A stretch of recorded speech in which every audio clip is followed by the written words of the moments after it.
दोस्तों, हमने रामानंद सागर द्वारा प्रसारित रामायण में बहुत सारे किरदारों पर बात किया है, पर आज के इस एपिसोड में हम उन किरदारों के बारे में बताएंगे जिन्होंने इस दुनिया को अलविदा कह दिया है, पर उनके किरदार इस दुनिया में हमेशा जीवित रहेंगे। हम उन 13 किरदारों के बारे में बताएंगे जिन्होंने दुनिया को अलविदा कह दिया है। इन किरदारों पर पहले किरदार का नाम आता है भरत का किरदार निभाने वाले संजय जोग जी का। जी हाँ दोस्तों, संजय जोग जी ने दुनिया छोड़ दिया था जब वह महज 40 साल के थे और हम लोगों के बीच में अब नहीं है। कहा जाता है कि उनकी लोकप्रियता रामानंद सागर रामायण के बाद इतना बढ़ गई कि इन्हें रामायण के अलावा किसी भी किरदार करने के लिए किसी भी टीवी सीरियल या कहीं भी दोबारा रोल नहीं मिला, क्योंकि अभिनेता या अन्य लोग इनको दूसरे पर्दे पर देखना नहीं चाहते थे। पर रामानंद सागर रामायण के पहले इन्होंने कई सारी फिल्मों में काम किया था। हमारे इन किरदारों में दूसरे नंबर पर नाम आता है सुमंत का किरदार निभाने वाले चंद्रशेखर वैद्य जी का। जी हाँ दोस्तों, चंद्रशेखर वैद्य जी अब इस दुनिया में नहीं है। 16 जून 2021 को इन्होंने दुनिया को अलविदा कह दिया था। और हमारे इन लिस्ट में तीसरे नंबर पर नाम आता है राजा दशरथ की दूसरी पत्नी बनी बाल सुमित्रा का किरदार निभाने वाली एक्ट्रेस भी अब इस दुनिया में नहीं है।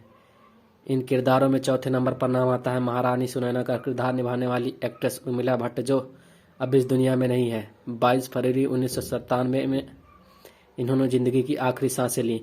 5वें नंबर पर नाम आता है मंत्रा का किरदार निभाने वाली ललिता पवार जी का। जी हाँ दोस्तों, मंत्रा का किरदार निभाकर रामायण में प्रसिद्धि हासिल करने वाली मंत्रा अब इस दुनिया में नहीं है। कहा जाता है कि रामायण में इन्होंने बहुत बड़ी सफलता हासिल की। इन्होंने 24 फरवरी 1998 में दुनिया को अलविदा कह दिया था। और 6वें नंबर पर नाम आता है महाराजा जनक बने अभिनेता मूललाल राजदा, अब इस दुनिया में नहीं है। 23 सितंबर 2012 में इन्होंने दुनिया छोड़ दिया था। और 7वें नंबर पर नाम आता है रामायण में सुग्रीव बने श्याम सुंदर कलान। जी हाँ, अब इस दुनिया में नहीं है।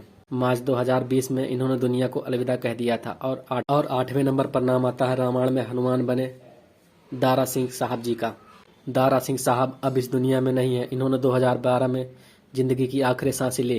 कहा जाता है रामानंद सागर रामायण में दारा सिंह ने इतनी प्रसिद्धि हासिल की कि लोग इन्हें सच में हनुमान समझने लग गए थे। और 9वें नंबर पर नाम आता है जयश्री कटकर जी का।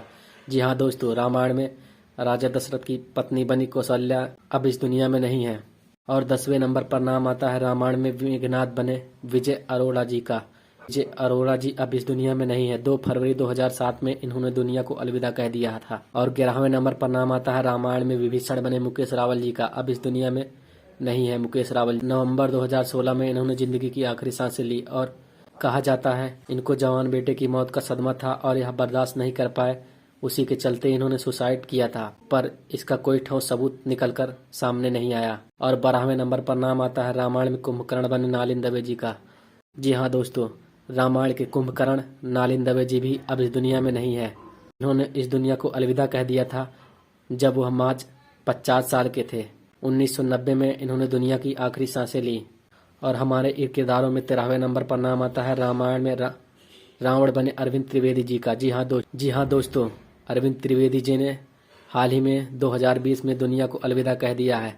कहा जाता है लोग इन्हें रामायण के शूटिंग के बाद रावण के नाम से जानने लग गए थे। और इन्होंने रामानंद सागर में बहुत ज़्यादा लोकप्रियता हासिल की थी। और इनके किरदार ऐसा था कि इनके सामने असली रावण भी फीका पड़ जाए। ऐसे ही महान प्रतिभाओं के जीवन के बारे में जानने के लिए हमारे चैनल को सब्सक्राइब करें और बेल आइकन को प्रेस करें, ताकि कोई भी नया वीडियो हम डालें तो उसका नोटिफिकेशन आप तक पहुंच जाए। जय श्री राम मित्रों, महान प्रतिभाओं के जीवन के बारे में जानने के लिए वीडियो को करो लाइक और चैनल कर दो सब्सक्राइब। मिलेंगे एक नए वीडियो में एक नए महान प्रतिभा के जीवन की जानकारी लेकर। Thanks for watching.